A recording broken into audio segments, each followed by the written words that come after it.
you can't change the decisions you've made in the past. And so you can only try to improve the future. And I think if anybody ever finds themselves in that position of thinking, "Oh, I wish I did this sooner," like you're just going to waste time and work yourself downwards thinking that way. Hey friends, welcome to the Career Flipper podcast. I'm Jenny Dempsey, your host, a furniture flipper, and someone who's fully experienced the "what the heck am I doing with my life" spiral that comes with a career change. This show actually started during one of those exact spirals. I got laid up from my job in the customer experience tech startup world, applied to hundreds of new jobs, and heard nothing but rejections. So I did what any logical person would do. Picked up some junk furniture off the street and taught myself how to flip it in my garage. Covered in paint, sanding through my feelings, and just figuring it out as I went. By the way, you can check out my furniture flips over at San Diego Furniture Flipper on Instagram and TikTok. Okay, but in between scrubbing grime and crying into my wood filler, I kept wondering, how do other people get through this? Like, the real stuff, the messy, non-linear, am I totally nuts stuff. So I started asking, and what I found were stories full of courage, self-doubt, resilience, and hope. The kind that reminds you that starting over doesn't have to be glamorous to be good. Now, every week on this podcast, I talk to regular, everyday people who've totally flipped their careers. Some jumped, some got pushed, but all of them figured out how to create something new, something more aligned, more joyful, more them. New episodes drop every week, so make sure to follow or subscribe on your favorite podcast app. And if something hits you right in the gut, in a good way, I hope, leave a review and tell me about it. All right, let's get into today's episode. Today, I'm chatting with Joseph Rudd, who joins us from London. Joseph's story is a great example of why it's okay to start before you feel ready. He went from working in bathroom tile sales to becoming a personal brand manager in the marketing world. And his journey? Well, it was not linear. He shares how the pandemic threw a wrench in his career plans, how rejection pushed him to create his own experience, and why building a personal brand, even before you feel qualified, can make all the difference. We also talk about the power of networking, self-exploration, and just having good people in your corner who believe in you, even when you totally don't believe in yourself yet. So if you've ever felt behind, uncertain, or like you're just throwing spaghetti at the wall hoping something sticks, this one's for you. Hello, thank you for having me. This is awesome. You reached out to me after listening to some episodes, and I was just like, wait, what? This is so cool. So it is really awesome to have you here, knowing that you've been listening and also that you have your own story to share. And I'm so excited to hear it. So Joseph, tell everybody about you, where you're from, where you are in the world, and what you're doing these days before we get into the career flip. Okay, yeah, no, that sounds good. So my name's Joseph Rudd, and I am based just outside of London at the moment, in a city called Reading in England. And I am a personal brand manager for a guy called Ben Askins, and I'm the brand manager for a management training company called Benchmark Management. The two are tied together. And I've been doing that working with Ben and Benchmark for around about a year now. And together we're trying to the official mission is that we're trying to set a new standard for work in life. And so we're really just trying to talk about management and HR and stuff like that, but in a very positive light and trying to encourage people to do those things in the right way. And it sounds like really important work, especially with how everyone is kind of thinking about their career path and making decisions these days. But you were doing things before you landed in this place, Joseph. So what was your career flip or flips? Tell the story. Yeah. So it's flips really. We'll go back quite a long way. And when I left school, I really had absolutely no idea what I wanted to do with myself. And I was trying a whole bunch of different things. Tried my hand at mechanics. I tried my hand at shipwriting and a few different things. But I ended up working in bathroom and tile sales, which was a job that I enjoyed. It wasn't a bad job by any means. And it was a job that I turned out to be pretty good at after a bit of practice and some training.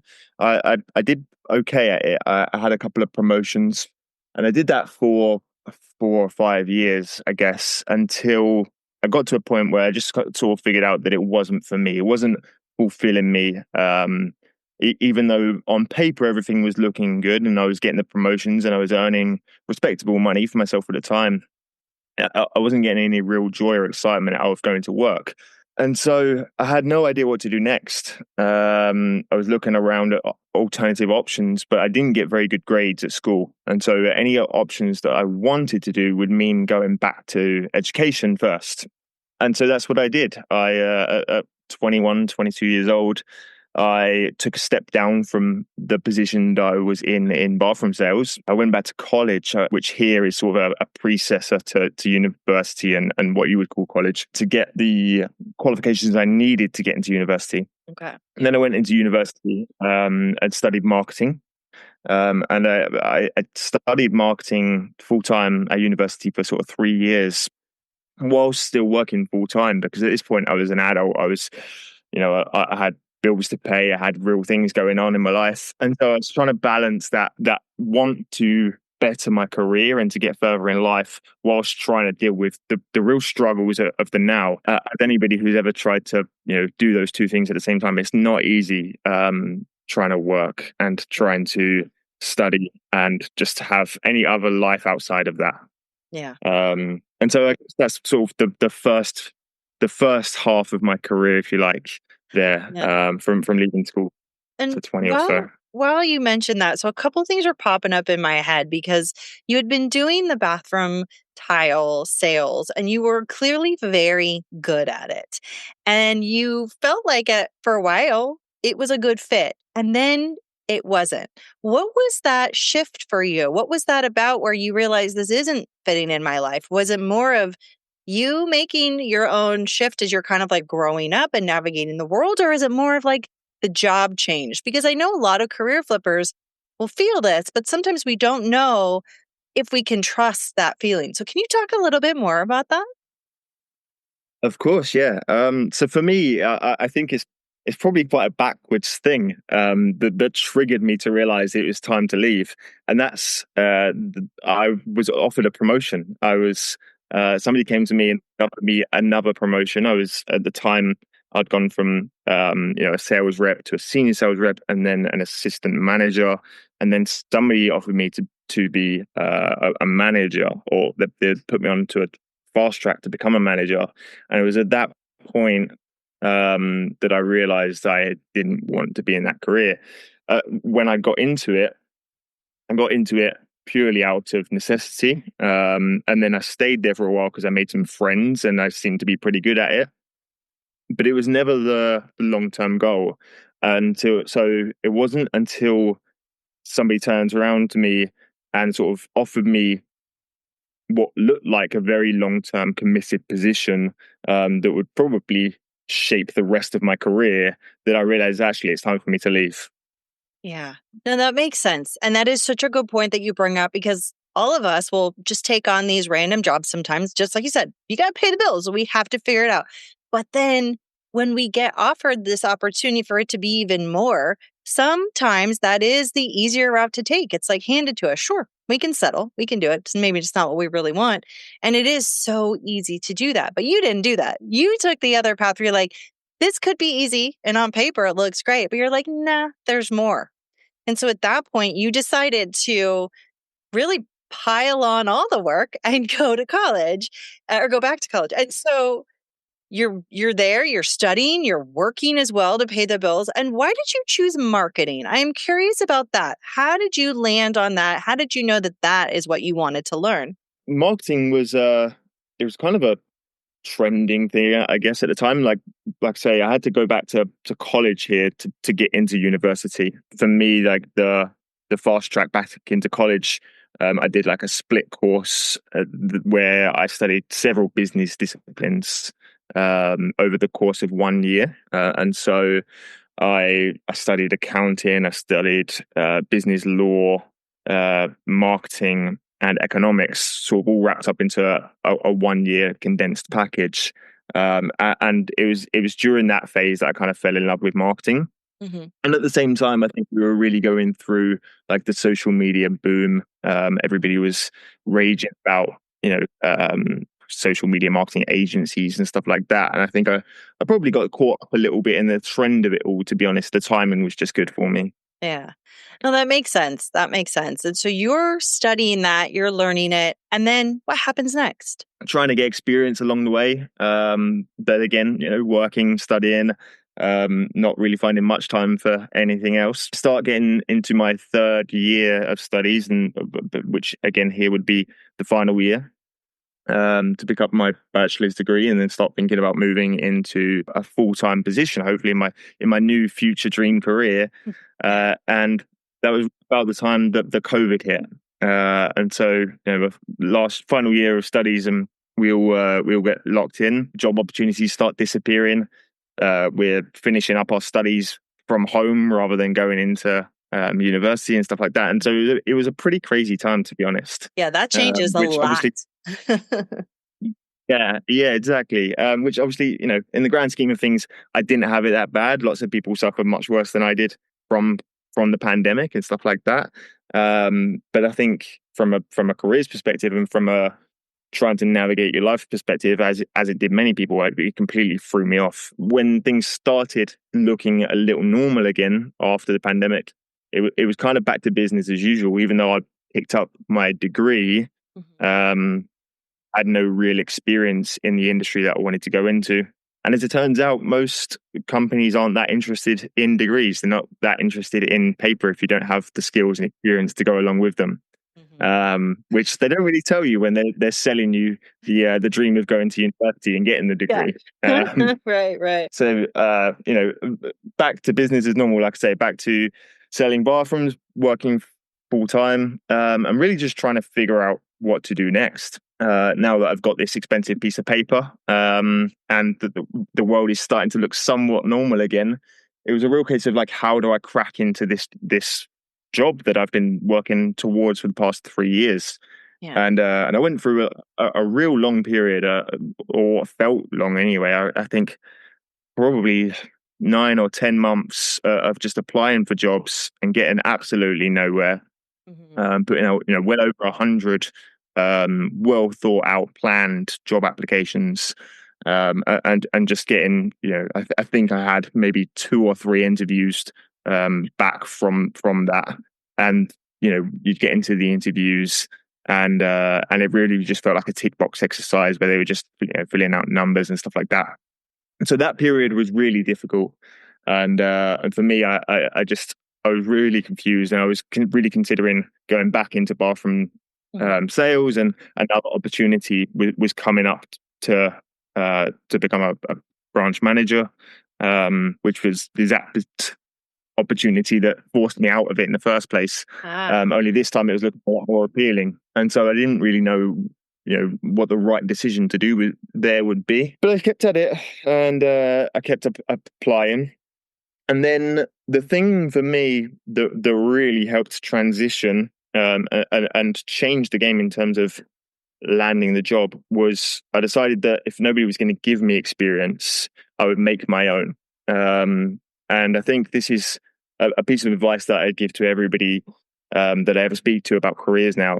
And that's, everybody I spoke to, they wanted me to have website development skills or video editing skills or whatever it might be, and they wanted to see my portfolio. And so I decided that I would build a website for a non-existent company, and I would build out some social media pages for the non-existent company, and I treated it like a hobby, almost like a game. Like in my evenings, I would spend my spare time marketing this business that didn't even exist. Yeah. And using that as best I could to create some sort of portfolio. And then not long after doing that, I landed my first job, which again is why I completely I love the idea of creating your own experience. Yes. Oh my gosh. Yes. That is so important. And that says a lot about you as a person. Like you had all these rejections coming in. You are getting the few interviews that you can and being told, yeah, you don't have this experience. Check the box. Cool. Moving on. And that is an incredibly, like, I've been there, and it's an incredibly, like, hard time. Like it can pull on your soul in ways where you're questioning your own self-worth. At least I was. It brings up self-doubt. It just brings up a lot. It's a lot of energy to do that over and over. But you didn't let that hold you back, and you thought, well, I am going to create this experience myself. And you did. And that really resonates with me. I had several rejection. Well, at this point, I guess it was 403 rejections from jobs. And I was like, if they're not going to hire me, I'm going to hire myself. I actually said something very similar. And I did. I Love just it. started my own businesses and was like, I'm just going to make it work. And so I think, though, you have to reach, and maybe, and correct me if I'm wrong, but you have to reach this point where you are in a really low place in order to start to feel this momentum to just create it yourself. Maybe that's just me. But I think sometimes those really low points where things are not working out the way you thought they would, um, teach us how to just create it ourselves. And so you're diving in, you're creating the website and the social media, and then you land the job. And so, what was it like putting in your notice for the bathroom sales at that point? And you're like, peace out. Like, what was that moment like for you when you actually had this happen? Yeah, I mean, it was incredible. I was kind of in a state of disbelief, I guess, Hmm. because for a long time, like I say, I was just so used to just getting pounded with these rejections that I genuinely started to think that maybe like this just wasn't for me. Maybe I wasn't cut out for it. Um, and then this was like a last ditch attempt. I was like, fine, I'm gonna make my own experience. I'll put in the job applications, and then at least I know I've done everything I can do to make this happen. Yeah. Um, and so when I finally got the job offer, it coincided with, as I said earlier, like me being offered a management position again. And it was quite an urgent management position. And I remember the time I was on the phone to corporate about this bathroom sales management position pretty much every day, where they were trying to lock me in for the promotion. And I was saying, okay, just give me 24 hours to think about it. Give me 24 hours to think about it. And it was at that point that I got offered the marketing job. And I was like, okay, cool, perfect. Now I'm done. Sounds like it was a big relief. Timing wise, it just worked out in the right right way. Like time was ticking there, it sounds like. Yeah, no, it really felt like it. It really felt like it. And then, of course, everything changes from there. Like once you get into your industry, everything starts all over again. You're learning from scratch. You're meeting new people, building out new connections and things like that.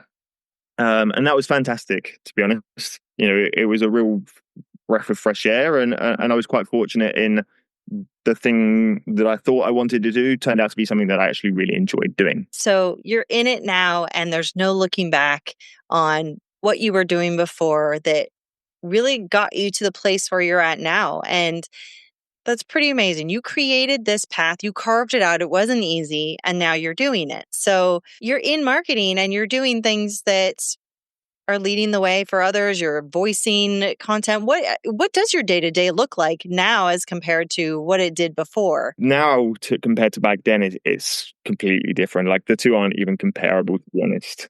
What I will say is that I kind of mentioned the career changes at the start, because I've kind of gone through a series of trying to navigate the marketing field and figuring out what it is that I wanted to do in that sense. And so even since getting into marketing, my job day to day has changed quite dramatically. And so like when I first got into marketing, I worked with a very large corporate, did that for a little while until I decided that I actually wanted to move cities. And so I ended up moving away from that job and got a job with a tech startup. I did that for a little while. But over the years, like I say, I kind of started focusing on figuring out what it is I wanted to specialize in. Hmm. Um, Eventually, I discovered this space of personal branding. So I was working at a tech company, and we read a fantastic book on the concept of personal branding called Founder Brand. And basically, we decided that what we were going to do is, rather than try and market the company, we were going to market the founders of the company, and sort of use their face to leverage, the network and create growth opportunities. And so we did that. It just took off.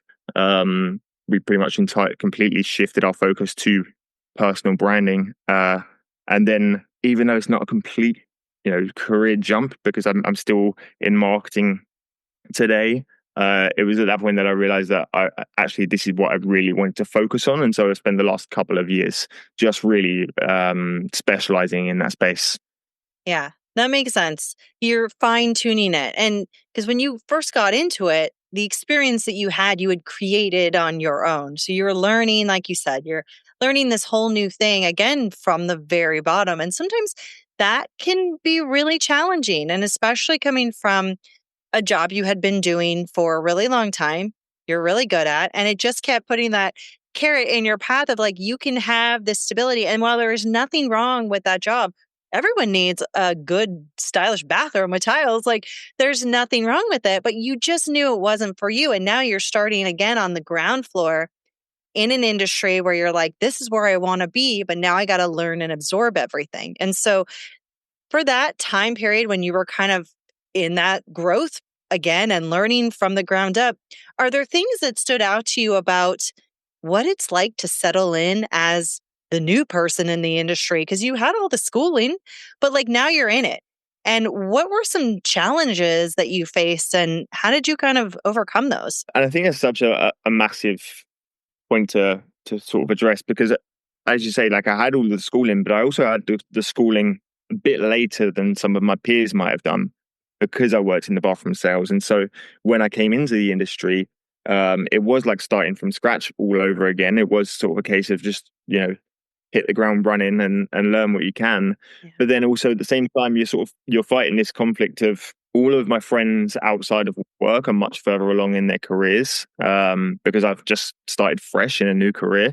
And so you've got that sort of internal conflict of, maybe I should be further along, and sort of questioning yourself all the time, which I think is a really important point to address, by the way. Like, it's okay to embrace that. Like, you can't change the decisions you've made in the past. And so you can only try to improve the future. And I think if anybody ever finds themselves in that position of thinking, "Oh, I wish I did this sooner," like, you're just going to waste time and work yourself downwards thinking that way. But you have got that conflict of comparing yourself to your friends, but then also at the same time comparing yourself to your colleagues and co-workers, who, for me, that I was working alongside people who were younger than me and were my seniors and were further along in the marketing space than I was, and so that was an entirely new feeling as well, where all of a sudden it felt like I had a lot of catching up to do.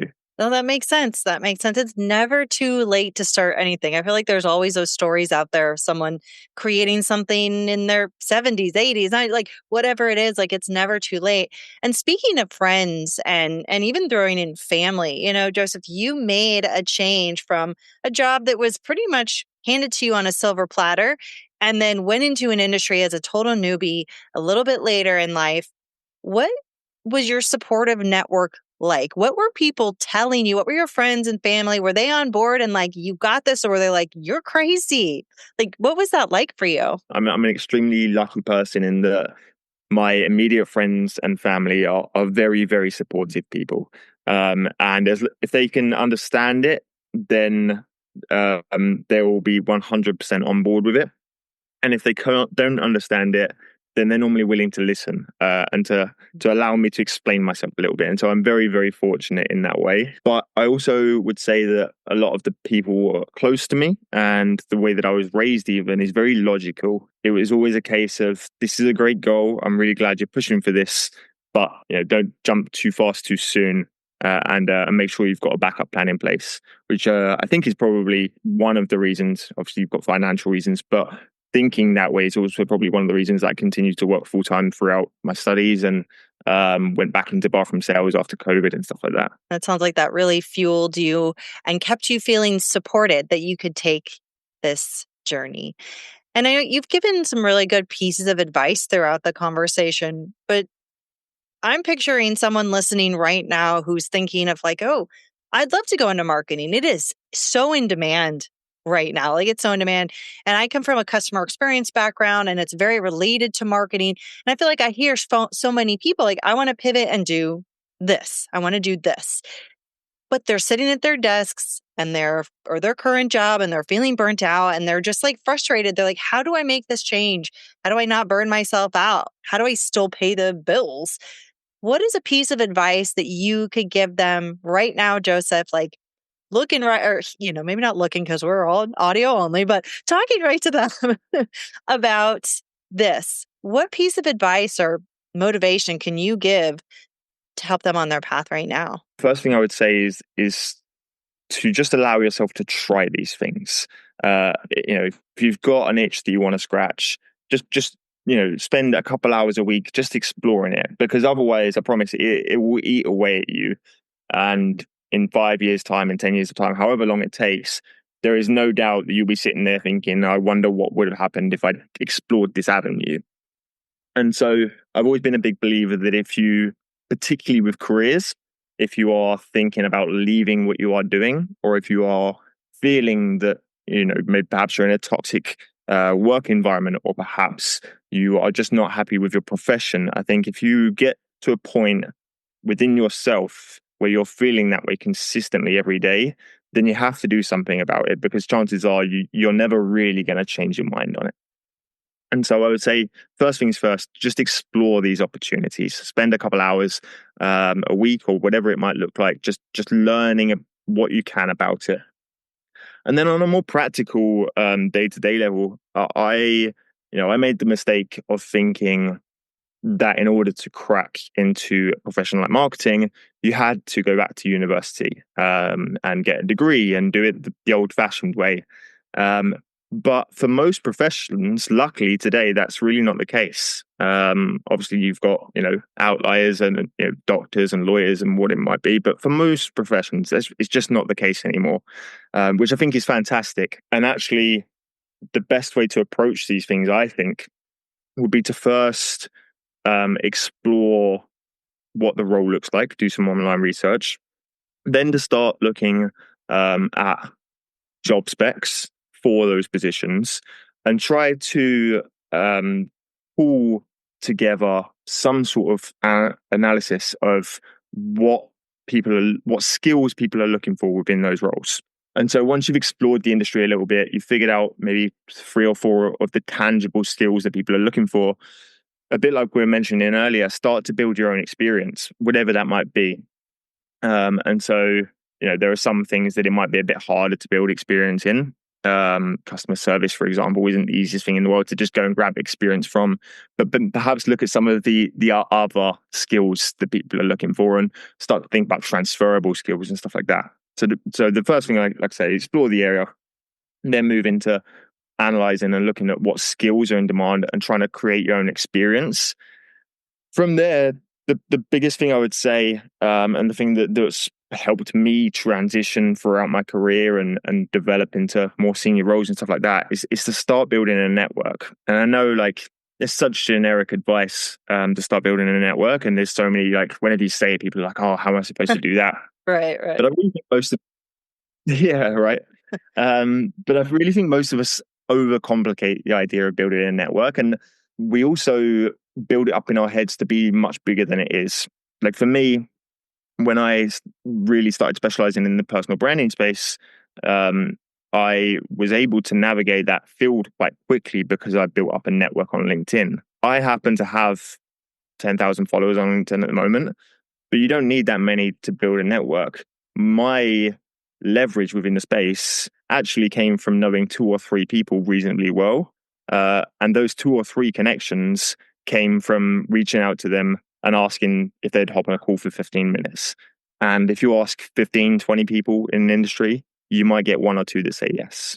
And it's that simple. And if you've got 1 or 2 connections within the space, you know a little bit about the space and you've built some experience, you're in a pretty good position to start, looking for jobs. True that. That's great advice. And what I love about that is it's so real. It's so actionable. Like, I mean, and especially the networking thing, like it's all quality over quantity in most cases. Cause there's, out of all of the 10,000, it was really a couple that led you in the way. But it's like you have this community. It's just people helping people. And like you could slide in someone's DMs and just ask a question and just chat with them for 10 minutes. Like I get it because it can feel very weird. And with all the like LinkedIn cold sales stuff going on, like it can be like, ew, I don't want to come off as, a slimy salesy person. But there are ways to do it where it's very real and you just want to learn. And what I've learned, and I'm guessing you have too, Joseph, is like people love to share their stories and people love to share what they've learned and they want to help. Most people want to help and you just have to ask. Absolutely. I couldn't agree more. Most people, I think particularly with careers and work related stuff, we acquire all of this knowledge and it's something that most of us are quite passionate about. And then our friends and our family don't care. Nobody really wants to speak to us about it. And so when somebody comes along and says, tell me what you do or give me some advice, it's almost there's a little bit of excitement there, like, oh, I can talk about this now. Yeah, right. It's like permission. Yes. Yeah, totally. And I think that's important to remember for the networking piece and for just being realistic about researching it and looking at job descriptions, not because you want the job, but because what can you pull from it and build out to figure out what you actually do want to do. And with all of that in mind, Joseph, if people want to connect with you, they want you to be in their network, where do they find you? How do they talk with you? Give me all the list of places you are online, because I'm guessing you got a bunch. To be honest, you could find me pretty much anywhere if you search Joseph Rudd on pretty much any social media platform. I am most active on LinkedIn and Instagram. And so just reach out, drop me a DM, say hi, heard you on the podcast. And if you have any questions about marketing, about personal branding, about how to find a job after university, if there's anything at all, I'm always happy to help. Thank you. Thank you for being here. Thank you for sharing your journey, your path. It's incredibly inspiring to hear how you just took ownership of it. You're like, I'm not waiting around. I'm going to make the experience. I'm going to figure it out. And I'm going to get to the place where I want to be, even if I don't necessarily know where that is just yet, because you're still fine tuning this. And I know I have tons of questions about personal brands, so I'll be reaching out. But anyways, Joseph, thank you so much for being here today. I appreciate you so much. No, thank you. It's been a pleasure. Thanks for tuning in to this episode of the Career Flipper podcast. To connect with Joseph, check out the links in the show notes. And hey, if you like this episode, please subscribe, rate, and leave a review. It helps other career flippers find the show. And let's be real, figuring out this career stuff is so much easier when you know you're not the only one winging it. And if you have your own career flip story to share, visit thecareerflipper.com to submit it for a future episode. And if you ever want someone to talk about this stuff or just need a speaker for your team or event, I coach and speak on career change too. Just reach out to me at hello@thecareerflipper.com. What I love most about doing this podcast is the chance that someone out there might hear these stories and think, okay, maybe I can also take this first step. It's scary, but it's also where everything begins. It's going to be messy, it's not going to make any sense, but you're doing the dang thing. Keep going, my friend. What's the best that could happen?